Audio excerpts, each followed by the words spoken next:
We would like to clarify persistent reports that former Speaker Martin Romualdez had purchased a house and lot in a plush subdivision in Makati City using the Discayas as front in the said sale. If verified to be true, this could possibly establish a direct connection between the former Speaker and the Discayas. In this regard, we may invite the former owner of the property to shed light. This is what I'm advising Senator Amy Marcos. Noise does not convict.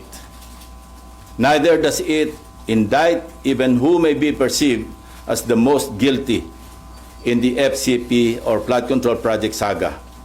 Only evidence does. Kaya kung meron siyang mayaambag na ebidensya para madiin ang kanyang pinsan, sumali siya sa pagdinig. Walang pipigil sa kanya at walang magbabawal sa sasabihin niya o gagawin niya.